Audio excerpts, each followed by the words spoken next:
Halo, selamat pagi. Pada kesempatan ini kami dari kelompok 3 yang beranggotakan Robi Supriyanto NPM 063 dan saya sendiri Paskalia Anggraini Puga NPM 067, Dian Puji Rahayu NPM 078 dan Endah Aristias Ika Putri NPM 087 akan menyampaikan materi presentasi yaitu terkait kalkulasi biaya persediaan dan analisis kapasitas. Apa yang akan dibahas? Nah, di sini kami akan membahas dua bagian, di mana di bagian pertama kami akan membahas kalkulasi biaya persediaan untuk perusahaan manufaktur, kemudian menjelaskan perbedaan laba operasi. Setelah itu, ukuran kinerja dan kalkulasi biaya absorpsi, kemudian throughput costing dan perbedaan metode kalkulasi biaya persediaan alternatif. Kemudian di bagian kedua itu kami akan membahas konsep kapasitas tingkat denominator dan analisis kapasitas biaya tetap. Kemudian konsep kapasitas tingkat denominator alternatif untuk kalkulasi biaya absorpsi. Kemudian pemilihan tingkat kapasitas dan permasalahan biaya kapasitas dan tingkat denominator. Bagian 1, kalkulasi biaya persediaan untuk perusahaan manufaktur. Jadi ada dua metode umum untuk menentukan biaya persediaan dalam perusahaan manufaktur, yaitu kalkulasi biaya variabel dan kalkulasi biaya absorpsi. Apa sih kalkulasi biaya variabel dan kalkulasi biaya absorpsi? Jadi, kalkulasi biaya variabel adalah metode kalkulasi biaya persediaan di mana semua biaya manufaktur variabel dimasukkan sebagai biaya persediaan. Sedangkan kalkulasi biaya absorpsi adalah metode kalkulasi biaya persediaan di mana semua biaya manufaktur tetap dan semua biaya manufaktur variabel dimasukkan sebagai biaya persediaan, yaitu persediaan dalam tanda kutip menyerap semua biaya manufaktur. Ada cara termudah untuk memahami perbedaan antara kalkulasi biaya variabel dan kalkulasi biaya absorpsi, yaitu melalui sebuah contoh di mana nantinya kita akan menggunakan data dari Station Company. Jadi, data Station Company untuk tahun 2006 di mana Station menggunakan kalkulasi biaya standar. Yang pertama, biaya langsung ditelusuri ke produk dengan menggunakan harga standar dan input standar yang disediakan untuk output aktual yang diproduksi. Yang kedua, biaya manufaktur tidak langsung dialokasikan dengan menggunakan tarif tidak langsung standar dikali input standar yang disediakan untuk output aktual yang diproduksi. Nah, untuk mengevaluasi kinerja lini produk teleskop, manajemen stasiun menyiapkan sebuah laporan laba rugi untuk tahun 2006, tahun fiskal yang baru saja berakhir. Di mana dalam tabel yang terdapat di dalam kolom A dan B itu merupakan informasi mengenai operasi untuk tahun 2006, yang persediaan awal itu adalah 0, kemudian produksinya ada 800 unit, penjualannya ada 600 unit, dan persediaan akhirnya ada 200 unit. Pada tabel berikut, yaitu yang terdapat dalam kolom A dan B, itu merupakan data mengenai harga dan biaya aktual untuk tahun 2006. Dan untuk menyederhanakan dan berfokus pada hal pokok, kita mengasumsikan 6 hal pada stasiun. Yang pertama, stasiun hanya mengeluarkan biaya manufaktur dan biaya pemasaran. Jadi pemicu biaya untuk semua biaya manufaktur variabel adalah unit yang diproduksi, sementara pemicu biaya untuk biaya pemasaran variabel adalah unit yang terjual. Jadi tidak ada biaya tingkat batch yang tidak ada biaya pendukung produk. Kemudian yang kedua, persediaan barang dalam proses adalah 0. Hal yang ketiga, tingkat produksi yang dianggarkan untuk tahun 2006 adalah 800 unit yang digunakan untuk menghitung biaya manufaktur tetap yang dianggarkan per unit, di mana produksi aktual untuk tahun 2006 adalah 800 unit. Dan hal yang keempat, stasiun telah menganggarkan penjualan sebesar 600 unit untuk tahun 2006, yang jumlahnya sama seperti penjualan aktual untuk tahun 2006. Dan tidak ada varians harga, tidak ada varians efisiensi, dan tidak ada varians pengeluaran. Karena itu, harga yang dianggarkan itu standar dan data biaya untuk tahun 2006 adalah sama seperti data harga dan biaya aktual. Dan hal yang keenam, semua varians dihapus ke harga pokok penjualan dalam periode, itu dalam bentuk tahun berjalan di mana hal itu terjadi. Baik menurut kalkulasi biaya variabel maupun kalkulasi biaya absorpsi, semua biaya manufaktur variabel merupakan biaya persediaan dan semua biaya non-manufaktur dalam rantai nilai, yaitu seperti riset dan pengembangan serta pemasaran. Apakah variabel atau tetap merupakan biaya periode dan dicatat sebagai beban ketika terjadi.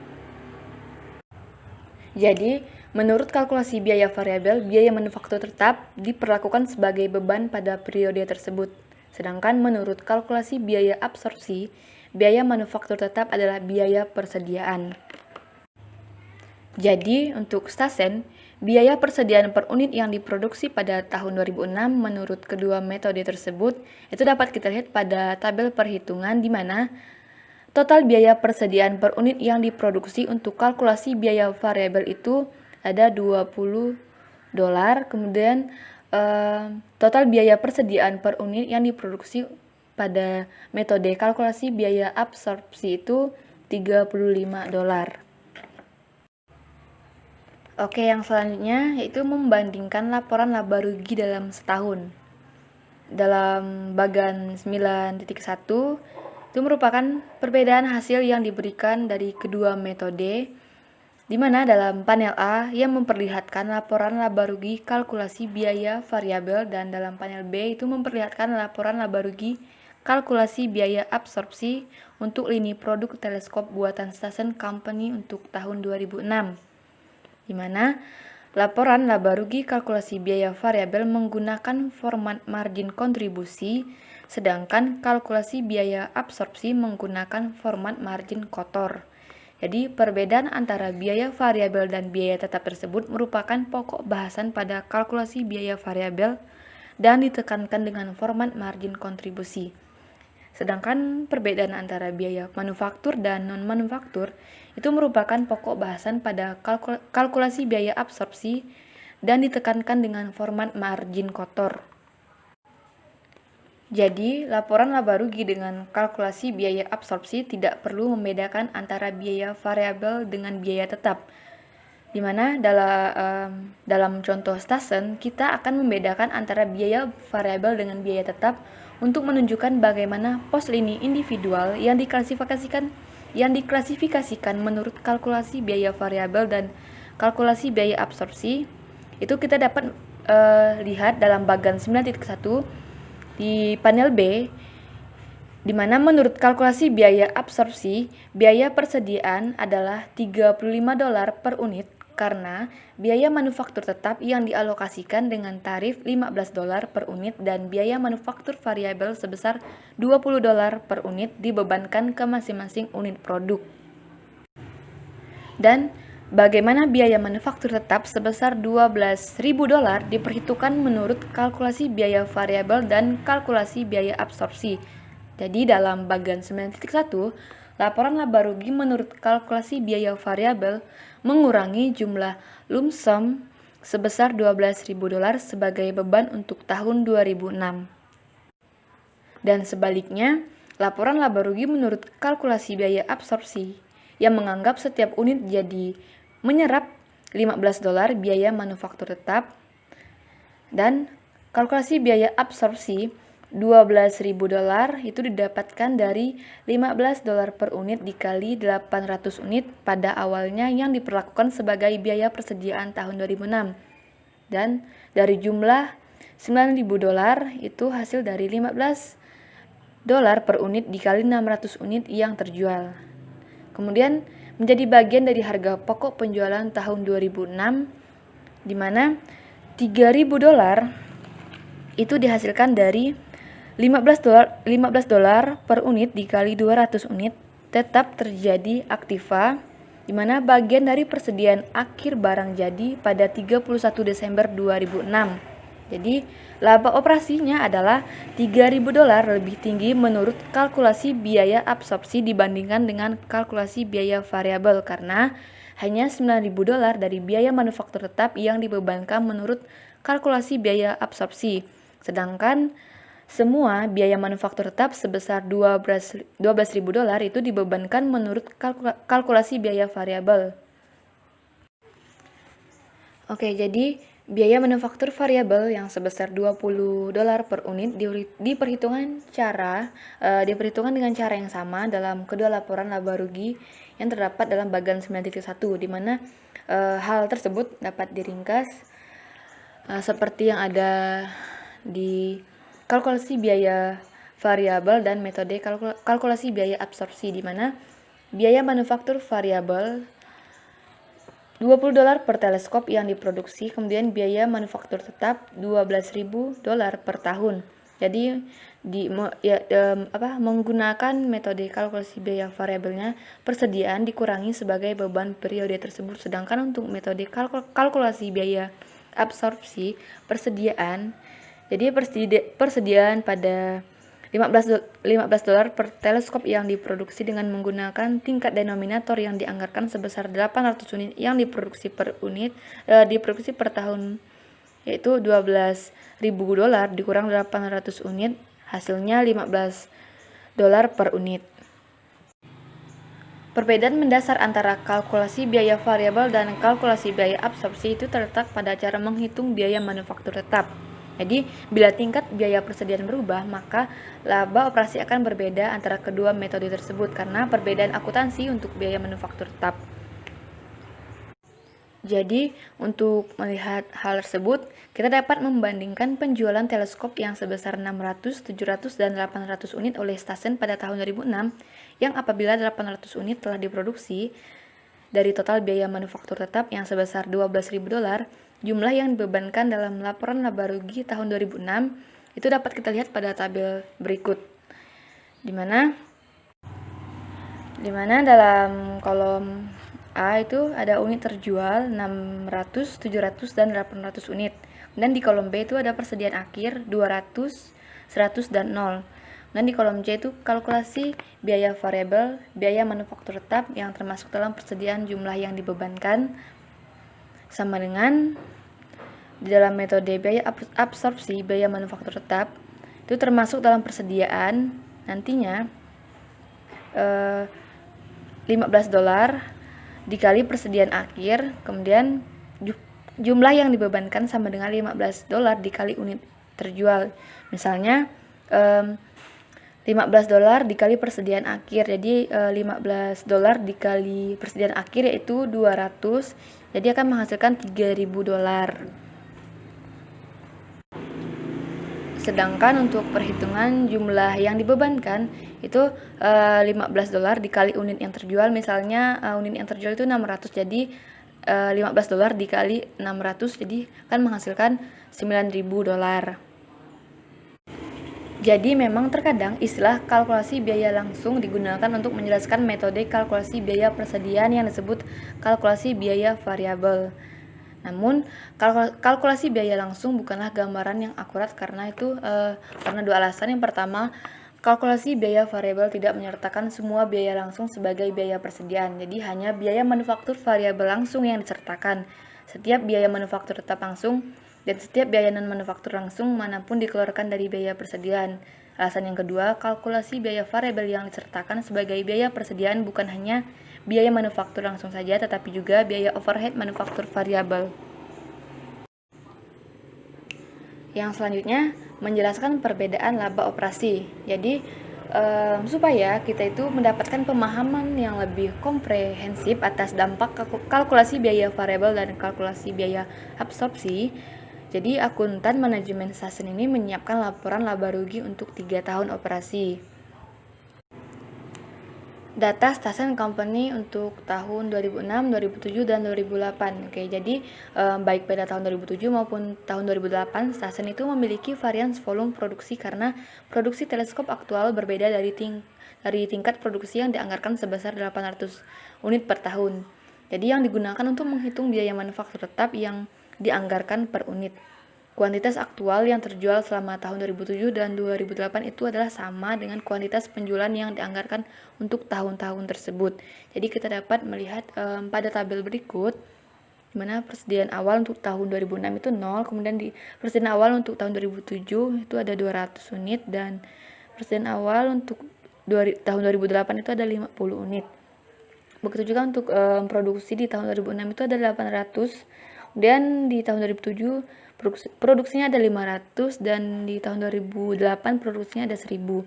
Sedangkan untuk penjualannya di tahun 2006 ada 600 dan di tahun 2007 ada 650. Kemudian penjualan di tahun 2008 itu meningkat menjadi 750. Dan untuk persediaan akhirnya di tahun 2006 itu ada 200, di tahun 2007 50 dan di tahun 2008 300. Jadi semua data lain untuk tahun 2006 itu yang diberikan pada contoh stesen sebelumnya itu masih berlaku untuk tahun 2007 dan 2008. Kemudian kita akan membandingkan laporan laba rugi untuk 3 tahun. Jadi di dalam bagian 9.2 ini itu menyajikan laporan laba rugi menurut kalkulasi biaya variabel dalam panel A dan menyajikan laporan laba rugi menurut kalkulasi biaya absorpsi dalam panel B untuk tahun 2006, 2007, dan 2008. Jadi ketika kita akan mempelajari bagian 9.2 ini, kita harus memperhatikan bahwa kolom tahun 2006 baik dalam panel A maupun dalam panel B itu menunjukkan angka yang sama seperti pada bagian 9.1 sebelumnya, di mana kolom tahun 2007 dan tahun 2008 itu hampir sama dengan tahun 2006, kecuali untuk pos lini varians volume produksi menurut kalkulasi biaya absorpsi pada panel B. Untuk mempelajari panel B dari bagian 9.2 ini, kita harus mengingat hal-hal tentang kalkulasi biaya absorpsi. Yang pertama, tarif biaya manufaktur tetap sebesar $15 didasarkan pada tingkat denominator yang dianggarkan sebesar 800 unit pada tahun 2006, 2007, dan 2008. Di mana $12.000 dibagi 800 unit, hasilnya $15 per unit. Kemudian, jika produksi, yaitu kuantitas yang diproduksi bukan kuantitas yang terjual, menyimpang dari tingkat denominator, maka akan terjadi varians volume produksi. Jadi jumlah varians volume produksi stesen itu ditentukan dengan mengalikan $15 per unit dengan perbedaan antara tingkat produksi aktual dan tingkat denominator. Dan hal yang kedua yang harus kita ingat itu varians volume produksi yang hanya berhubungan dengan overhead manufaktur tetap terjadi pada kalkulasi biaya absorpsi tetapi tidak pada kalkulasi biaya variabel. Jadi hal tersebut itu disebabkan karena menurut kalkulasi biaya variabel, biaya manufaktur tetap ini sebesar $12.000 selalu diperlakukan sebagai beban periode tanpa memperhitungkan tingkat produksi dan penjualan. Oke, yang berikut itu adalah ringkasan tentang perbedaan laba operasi stasiun company selama periode tahun 2006 hingga tahun 2008, di mana kita menggunakan informasi dari bagian 9.2. Nah, perbedaan presentasi pada tabel sebelumnya yang mengilustrasikan mengapa para manajer yang kinerjanya diukur oleh laba yang dilaporkan merasa perlu memperhatikan pilihan antara kalkulasi biaya variabel dan kalkulasi biaya absorpsi. Pertanyaannya, mengapa kalkulasi biaya variabel dan kalkulasi biaya absorpsi biasanya melaporkan perbedaan jumlah laba operasi? Jadi, secara umum bila persediaan meningkat selama suatu periode akuntansi, maka lebih sedikit laba operasi yang akan dilaporkan menurut kalkulasi biaya variabel daripada kalkulasi biaya absorpsi. Sebaliknya, jika persediaan menurun, maka lebih banyak laba operasi yang akan dilaporkan menurut kalkulasi biaya variabel daripada kalkulasi biaya absorpsi. Jadi perbedaan antara laba operasi yang dilaporkan ini tuh disebabkan yang pertama perpindahan biaya manufaktur tetap ke persediaan apabila persediaan meningkat. Yang kedua, pergerakan biaya manufaktur tetap keluar dari persediaan apabila persediaan menurun. Jadi perbedaan antara laba operasi menurut kalkulasi biaya absorpsi dan kalkulasi biaya variabel dapat dihitung dengan rumus 1, di mana itu berfokus pada biaya manufaktur tetap dan persediaan awal dan persediaan akhir. Untuk biaya manufaktur tetap dalam persediaan akhir itu ditangguhkan hingga periode yang akan datang menurut kalkulasi biaya absorpsi. Contohnya $3.000 overhead manufaktur tetap ditangguhkan hingga tahun 2007 pada 31 Desember 2006. Menurut kalkulasi biaya variabel, semua biaya manufaktur tetap sebesar $12.000 yang diperlakukan sebagai beban tahun 2006. Jadi kita harus mengingat bahwa persediaan awal ditambah harga pokok produksi sama dengan harga pokok penjualan ditambah persediaan akhir. Jadi oleh karena itu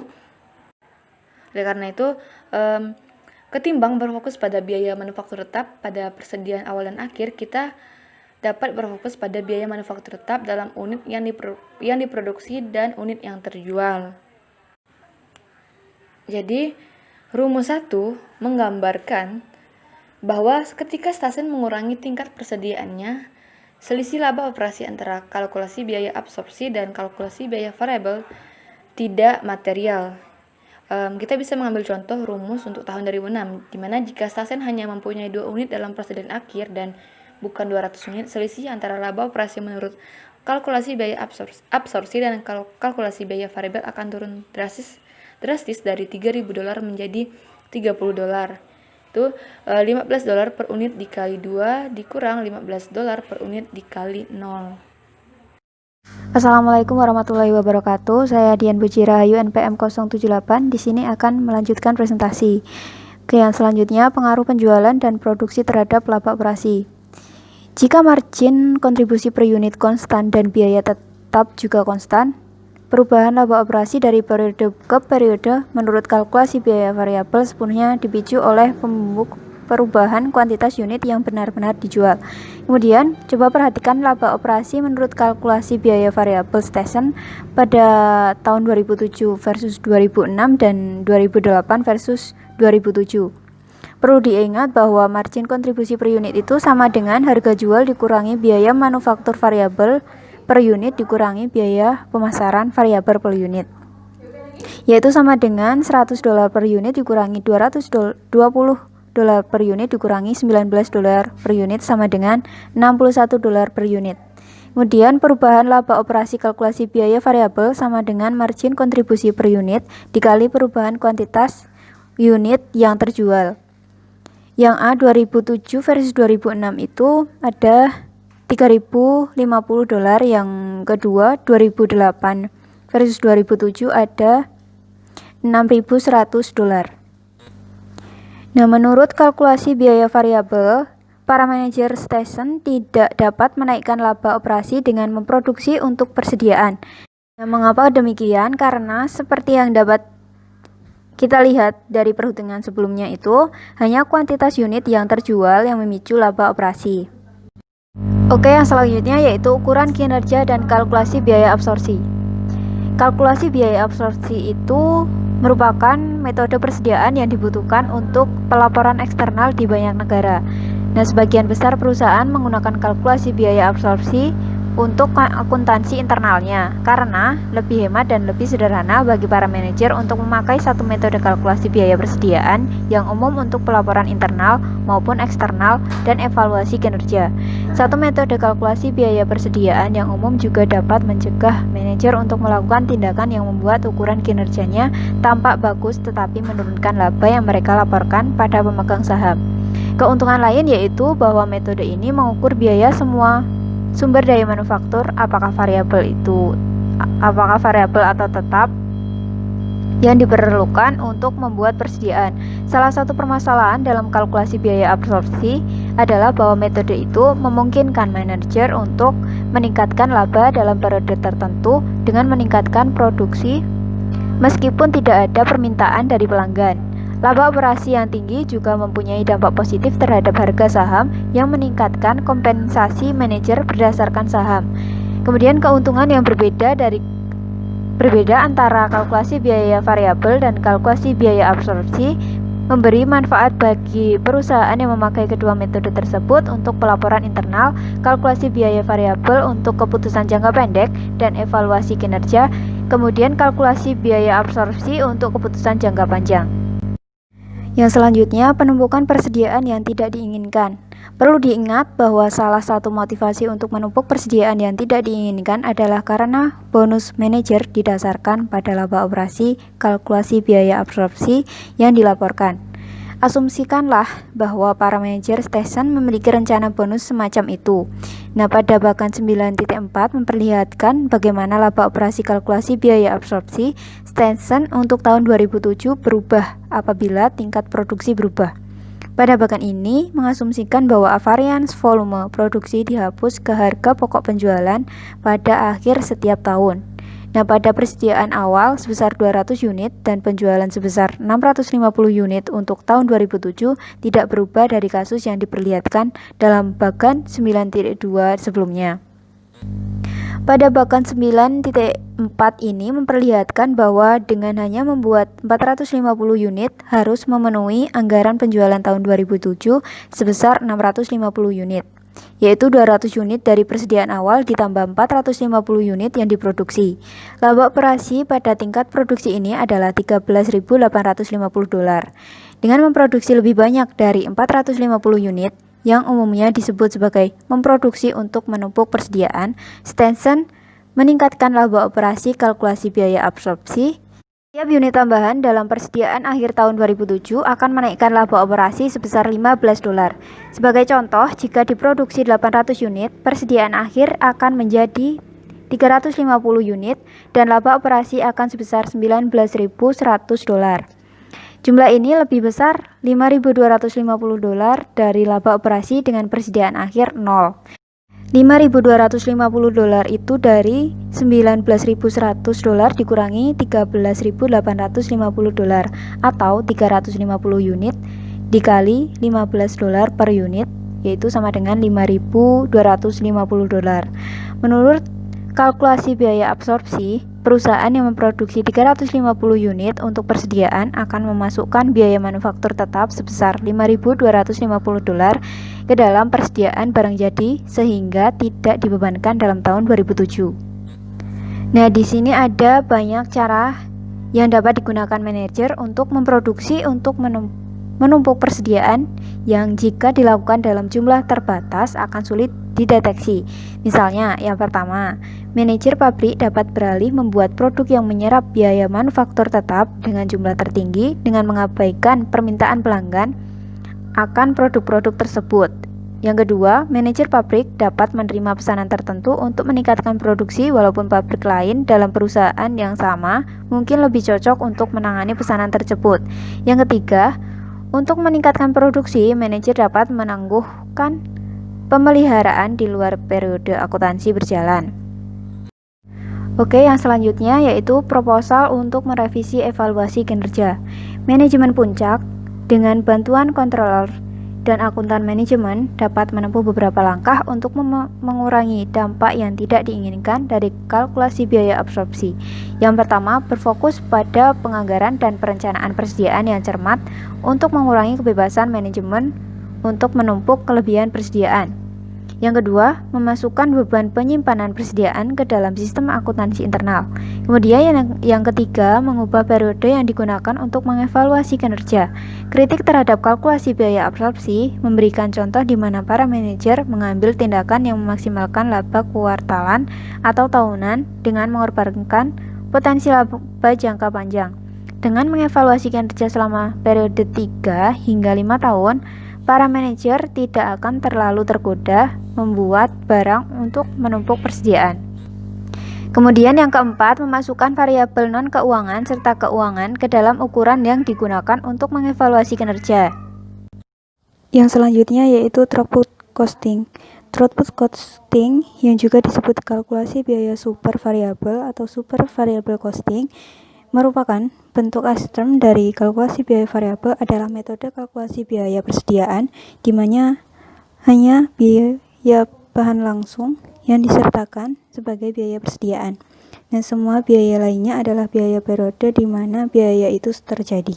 Secara khusus, biaya tenaga kerja manufaktur langsung variabel dan biaya overhead manufaktur variabel dianggap sebagai biaya periode dan dikurangi sebagai beban periode itu. Kemudian, throughput costing sama dengan pendapatan dikurangi semua harga pokok penjualan bahan langsung. Kemudian, bandingkan jumlah laba operasi yang dilaporkan dalam bagan 95 dengan jumlah menurut kalkulasi biaya absorpsi dan kalkulasi biaya variabel. Nah, di situ bisa dilihat bahan bagan 95 hanya biaya bahan langsung per unit sebesar $11 yang dapat masuk ke persediaan menurut throughput costing dibandingkan dengan $35 per unit untuk kalkulasi biaya absorpsi dan $20 per unit untuk kalkulasi biaya variabel. Apabila kuantitas produksi melebihi penjualan seperti pada tahun 2006 dan 2008, Throughput costing menghasilkan jumlah beban terbesar dalam laporan laba rugi periode berjalan. Pendukung throughput costing mengatakan bahwa sistem ini memberikan lebih sedikit insentif untuk memproduksi guna menumpuk persediaan ketimbang kalkulasi biaya variabel atau terutama kalkulasi biaya absorpsi. Throughput costing adalah sebuah fenomena terkini dibandingkan dengan kalkulasi biaya variabel dan kalkulasi biaya absorpsi serta mempunyai pendukung setia, tetapi sejauh ini beban diadaptasi secara luas. Nama saya Robi Supriyanto, NPM 63, akan melanjutkan presentasi dari kelompok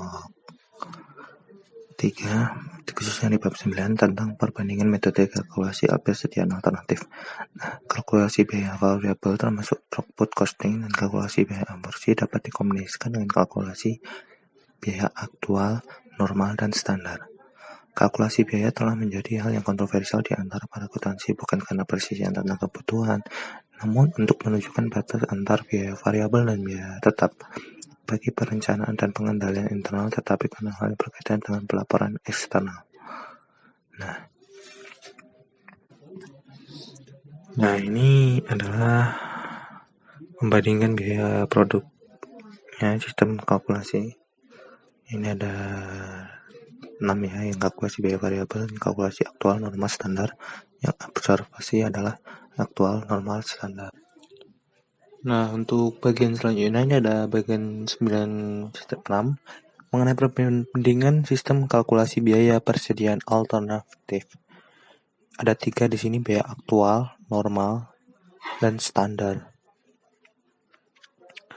Nah, untuk biaya manufaktur langsung variabel, untuk kalkulasi biaya aktual ini harga aktual dikali kuantitas aktual input yang digunakan. Kemudian untuk kalkulasi biaya normal, harga aktual dikali kuantitas aktual input yang digunakan. Untuk yang kalkulasi biaya standar, harga standar dikali kuantitas standar input yang disediakan untuk output aktual yang dicapai. Kemudian biaya overhead manufaktur variabel. Kalkulasi biaya aktual sendiri adalah tarif overhead variabel aktual dikali kuantitas aktual basis alokasi biaya yang digunakan. Kemudian untuk kalkulasi biaya normal, tarif overhead variabel yang dianggarkan dikali kuantitas aktual basis alokasi biaya yang digunakan.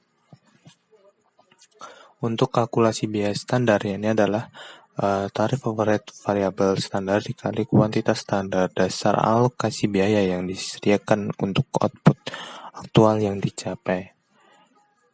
Nah, untuk biaya manufaktur langsung tetap ini harga aktual dikali kuantitas aktual input yang digunakan. Untuk kalkulasi biaya normal, harga aktual kali kuantitas aktual input yang digunakan. Kemudian untuk kalkulasi biaya standar adalah harga standar dikali kuantitas standar input yang disediakan untuk output aktual yang dicapai. Kemudian biaya overhead manufaktur tidak langsung tetap, ini adalah tarif overhead tetap aktual dikali kuantitas aktual dasar alokasi biaya yang digunakan. Untuk kalkulasi biaya normalnya, anggaran tarif overhead tetap dikali kuantitas aktual dasar alokasi biaya yang digunakan. Untuk kalkulasi biaya standar ya ada tarif overhead tetap standar dikali alokasi kuantitas standar dasar alokasi yang diizinkan untuk output aktual yang dicapai.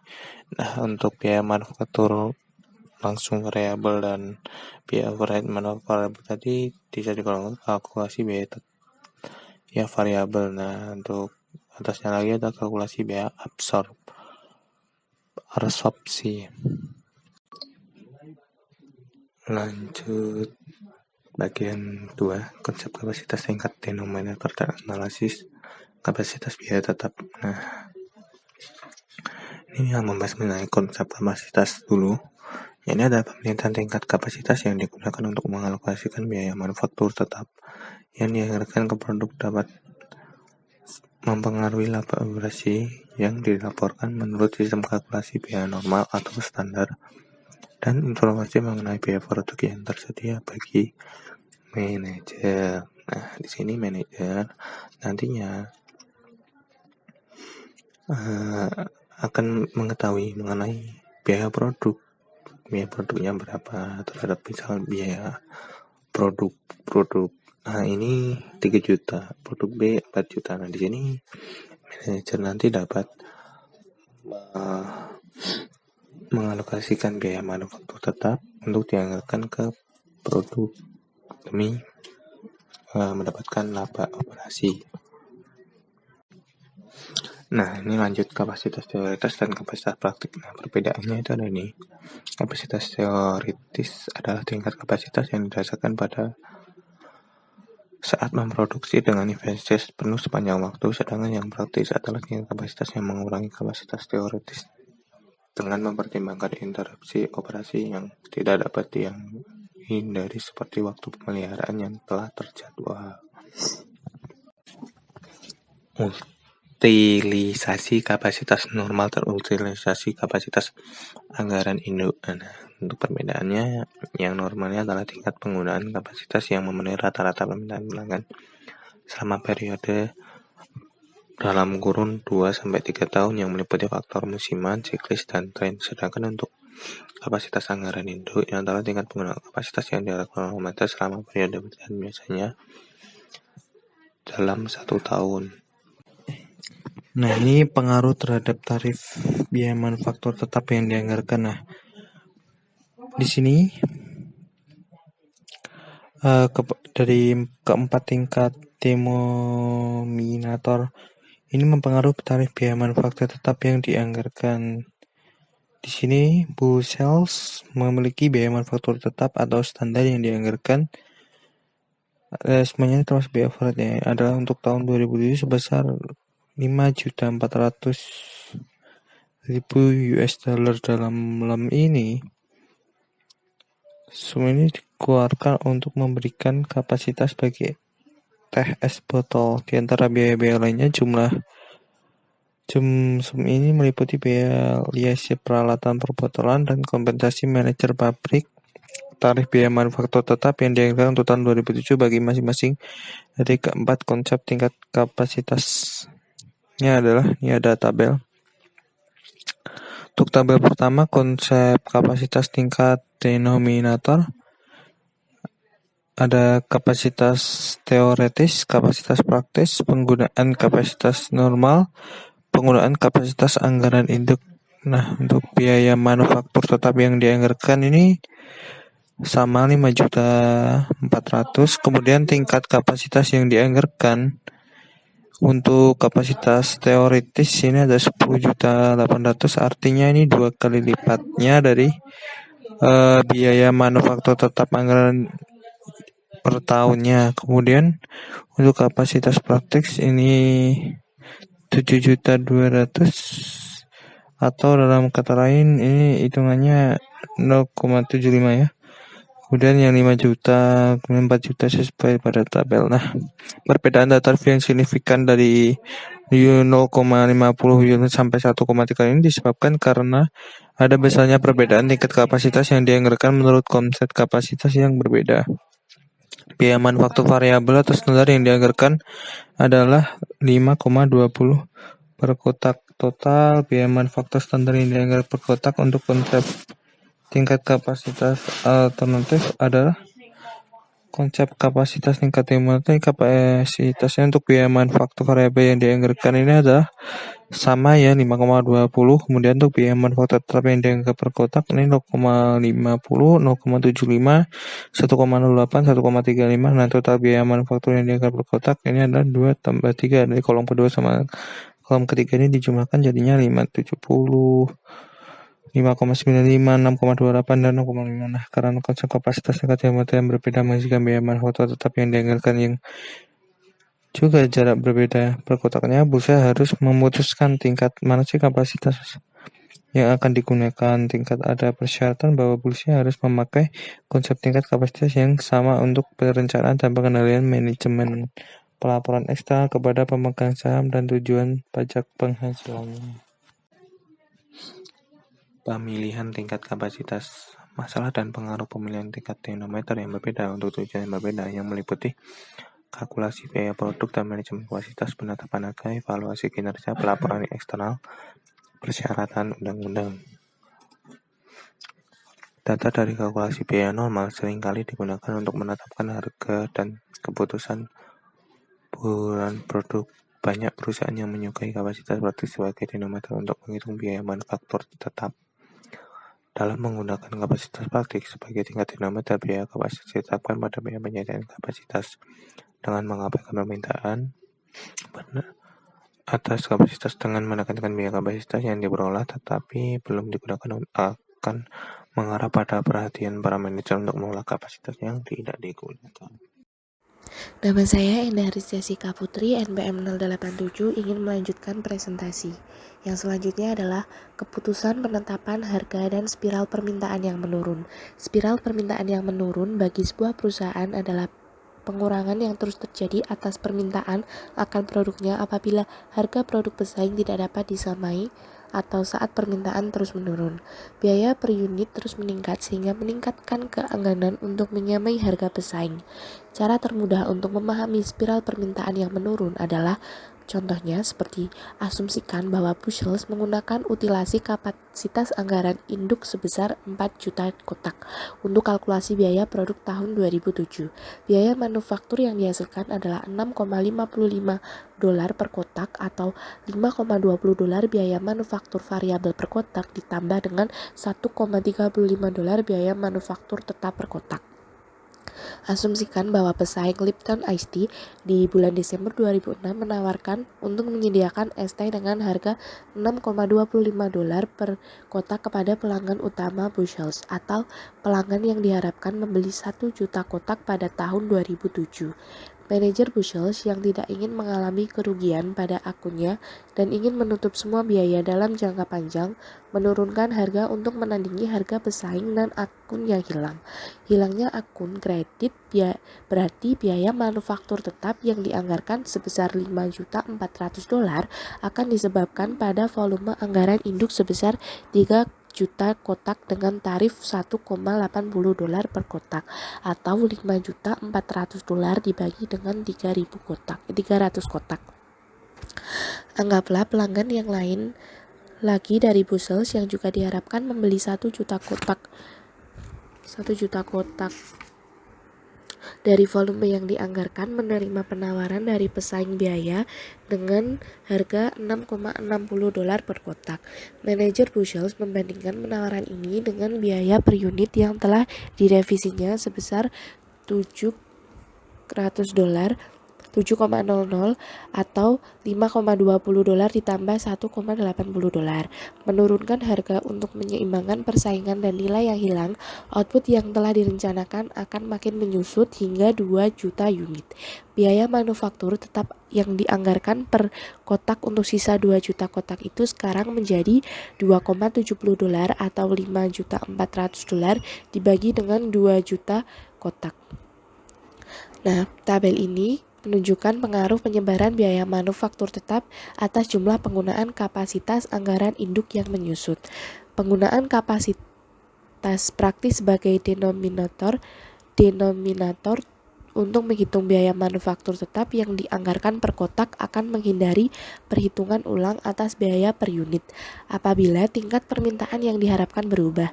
Hal ini disebabkan karena tarif biaya tetap akan dihitung berdasarkan kapasitas yang tersedia dan bukan kapasitas yang digunakan untuk memenuhi permintaan. Para manajer yang menggunakan biaya per unit yang dilaporkan dengan cara mekanis untuk menetapkan harga tidak mungkin mendorong spiral permintaan yang menurun apabila mereka menggunakan utilasi kapasitas praktik ketimbang apabila mereka menggunakan utilisasi kapasitas normal atau utilisasi kapasitas anggaran induk. Penggunaan kapasitas praktis sebagai tingkat denominator juga memberikan manajer gagasan yang lebih jitu menyangkut sumber daya yang diperlukan dan digunakan untuk membuat sebuah kotak es teh dengan mengeluarkan biaya kapasitas yang tidak digunakan. Seperti yang dibahas sebelumnya, biaya sumber daya manufaktur yang dipasok untuk membuat sebuah kotak adalah $5,95 atau biaya manufaktur variabel sebesar $5,20 per kotak ditambah biaya manufaktur terhadap tetap sebesar $0,75 per kotak. Biaya ini lebih rendah dari harga yang ditawarkan oleh pesaing dan akan membuat manajer dapat menyaingi harga serta mempertahankan atau dengan mengasumsikan untuk tujuan pembahasan ini bahwa Bushels tidak memiliki biaya lainnya. Namun jika harga yang ditawarkan oleh pesaing lebih rendah dari $5,95 per kotak, manajer Bushels tidak dapat menutup biaya sumber daya yang digunakan untuk memasok kotak. Ini akan menjadi tanda bagi manajer bahwa Bushels tidak kompetitif meskipun tidak memiliki kapasitas yang tidak digunakan. Satu-satunya cara Bushels agar tetap dapat meraup laba dan mempertahankan pelanggan dalam jangka panjang adalah dengan mengurangi biaya manufaktur per kotak. Selanjutnya adalah evaluasi kinerja.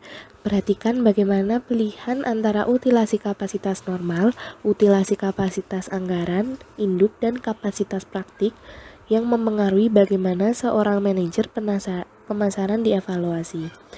Utilasi kapasitas normal seringkali digunakan sebagai dasar untuk rencana jangka panjang. Utilasi kapasitas normal bergantung pada rentan waktu yang dipilih dan ramalan yang dilakukan setiap tahun.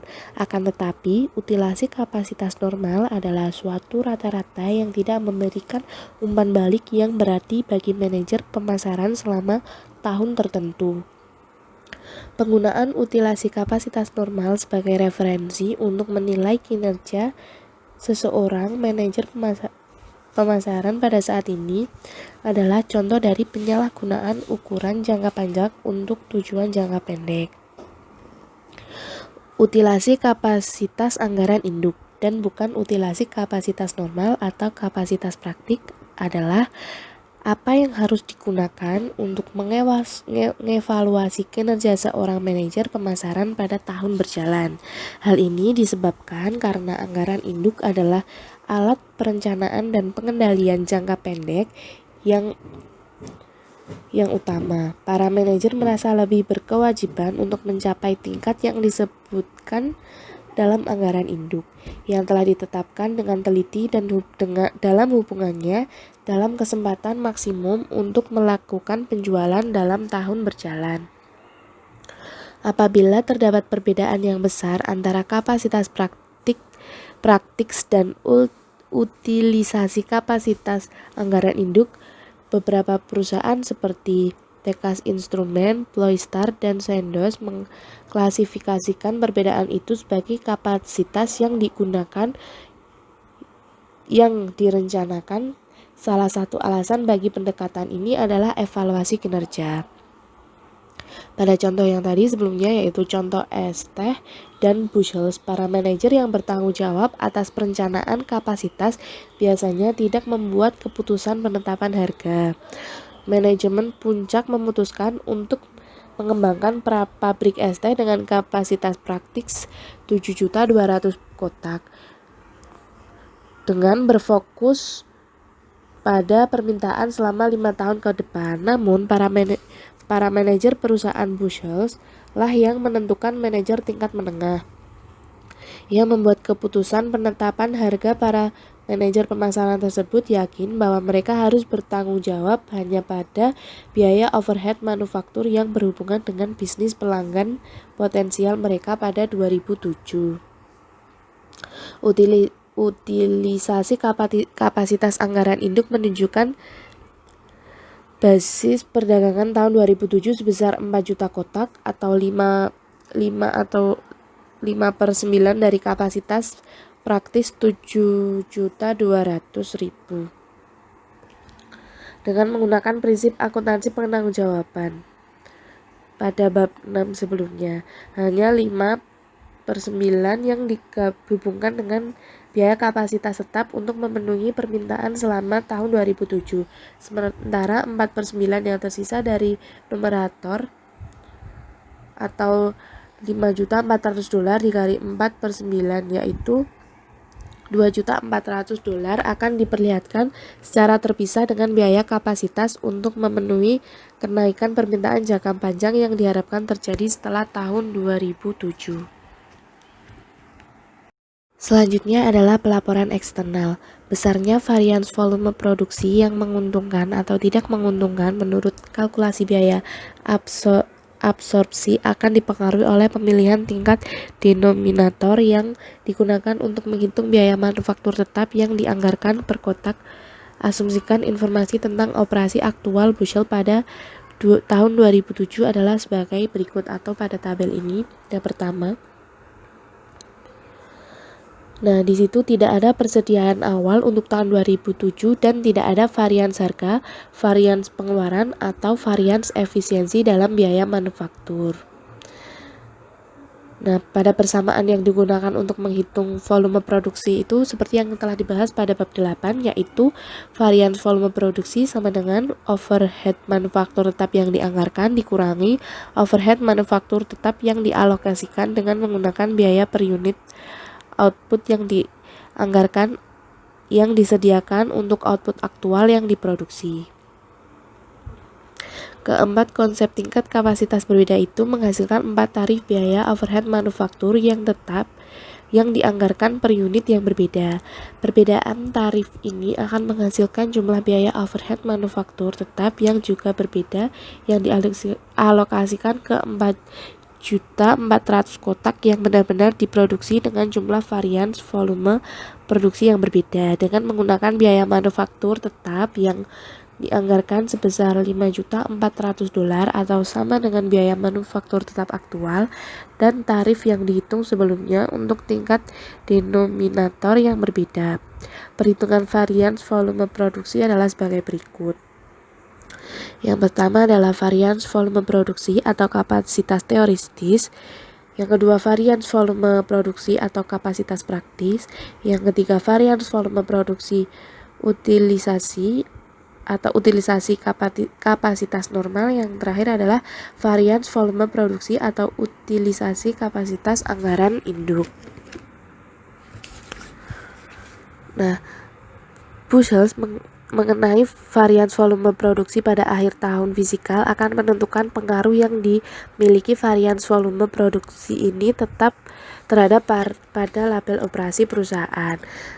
Sekarang yang akan dibahas adalah ketiga alternatif pendekatan yang dapat digunakan Bushels untuk menangani varians volume produksi. Nah, pendekatan ini itu sebenarnya sudah dibahas pada bab 4. Yang pertama itu ada pendekatan tarif alokasi yang disesuaikan, yang kedua pendekatan prorasi, dan yang terakhir adalah pendekatan penghapusan varians ke harga produk penjualan. Selanjutnya adalah persyaratan undang-undang. Untuk tujuan pelaporan pajak di Amerika Serikat, meminta perusahaan untuk menggunakan kapasitas praktis guna menghitung biaya manufaktur tetap yang dianggarkan per kotak. Pada akhir tahun, prorasi setiap varians antara persediaan dan harga pokok penjualan diharuskan untuk menghitung laba operasi perusahaan kecuali varians itu tidak material jumlahnya. Selanjutnya adalah kesulitan dalam meramalkan konsep tingkat denominator yang terpilih. Kapasitas praktis mengukur pasokan kapasitas yang tersedia. Para manajer biasanya dapat menggunakan studi teknik dan pertimbangan sumber daya manusia seperti keselamatan pekerja untuk memperoleh estimasi yang dapat diandalkan dan tingkat denominator ini selama periode anggaran tersebut. Namun lebih sulit untuk mengestimasi keandalan utilisasi kapasitas normal. Sebagai contohnya adalah sebanyak perusahaan baja pada tahun 1980-an yang yakin bahwa perusahaan sedang mengalami penurunan akibat dari siklus permintaan yang 2 atau 3 tahun sebelumnya sedang naik. Namun, baja telah menjadi bisnis yang memiliki siklus di mana kenaikan mengikuti penurunan yang membuat pemikiran utilisasi kapasitas normal terlihat wajar. Sayangnya, siklus baja pada tahun 1980-an ini tidak naik. Beberapa perusahaan sejumlah pabrik menutup usahanya. Beberapa manajer pemasaran cenderung menilai kemampuan mereka terlalu tinggi untuk mendapatkan kembali penjualan dan pangsa pasar yang hilang. Estimasi mereka tentang tentang permintaan normal atas produk mereka mungkin didasarkan pada harapan yang terlalu optimis. Utilisasi kapasitas anggaran induk biasanya hanya berfokus pada utilisasi kapasitas yang diharapkan untuk tahun berikutnya. Karena itu, utilisasi kapasitas anggaran induk dapat diperkirakan secara lebih andal ketimbang utilisasi kapasitas normal. Selanjutnya adalah permasalahan biaya kapasitas dan tingkat denominator. Ada beberapa faktor yang mempengaruhi perencanaan dan pengendalian biaya kapasitas. Yang pertama adalah sistem kalkulasi biaya. Seperti kalkulasi biaya normal atau kalkulasi biaya standar tidak mengenali ketidakpastian seperti para manajer mengendalinya. Manajer meningkatkan jumlah tanggal dan bukan tentang jumlah yang mungkin sebagai tingkat denominator ketika menghitung biaya manufaktur tetap yang diestimasi per unit dalam kalkulasi biaya absorpsi. Namun, pada manajer menghadapi ketidakpastian permintaan, manajer bahkan menghadapi ketidakpastian tentang kemampuan untuk menyediakan pasokan. Seperti contohnya, pabrik Bushels telah memperkirakan kapasitas praktis sebesar 7.200.000 kotak. Utilasi kapasitas anggaran induk diestimasi pada tahun 2007 adalah 4 juta kotak. Estimasi tersebut adalah tidak pasti.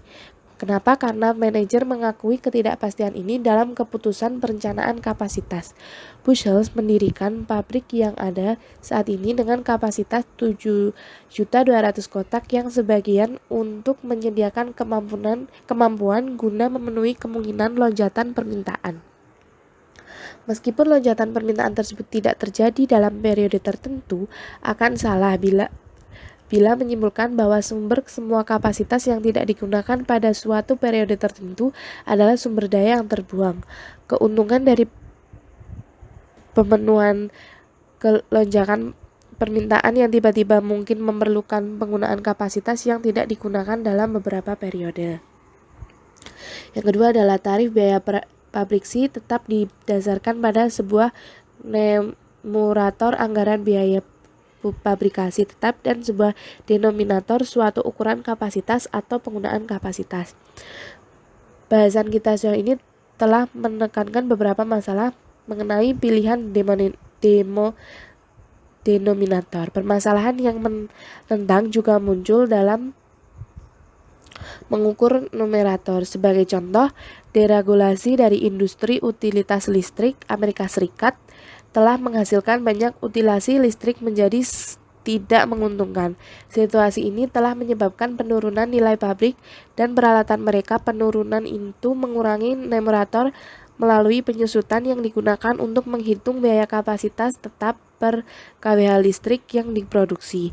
Kesulitan yang dihadapi manajer dalam situasi ini adalah jumlah penurunan tidak pasti tetapi hanya berupa pertimbangan. Yang ketiga adalah biaya kapasitas muncul dalam bagian non-pabrikasi dan rangkaian nilai seperti juga dengan fungsi pabrikasi yang ditekankan pada bab ini. Bushels mungkin memperoleh armada kendaraan yang mungkin mendistribusikan kapasitas praktis dan pabrik ST miliknya saat produksi aktual berada di bawah kapasitas praktis. Akan ada masalahnya biaya kapasitas yang digunakan dengan fungsi distribusi seperti juga dengan fungsi pabrikasi.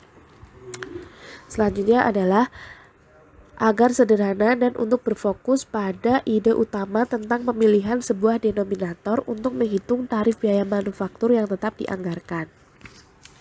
Contohnya adalah Business kita mengasumsikan bahwa semua biaya manufaktur tetap memiliki pemicu biaya tunggal. Atau kotak-kotak teh es yang diproduksi seperti yang kita pelajari dalam bab 5, sistem ABC memiliki banyak pool biaya yang unit output, batch pendukung produk, dan tingkat pendukung fasilitas, masing-masing dengan pemicu biayanya sendiri. Dalam menghitung tarif biaya aktivitas atau untuk biaya tetap pada biayanya sendiri dalam menghitung tarif biaya aktivitas atau menghitung biaya tetap pada penyetelan dan penambahan bahan misalnya. Manajemen harus memilih sebuah tingkat kapasitas untuk kuantitas pemicu biaya atau jam penyetelan atau pemindahan muatan. Haruskah penggunaan kapasitas praktis utilasi kapasitas normal atau utilasi kapasitas anggaran induk? Nah, ini untuk semua alasan yang dijelaskan dalam bab seperti penetapan harga dan manajemen kapasitas. Kebanyakan pendukung sistem ABC menyatakan bahwa kapasitas praktis harus digunakan sebagai tingkat denominator untuk menghitung tarif biaya aktivitas.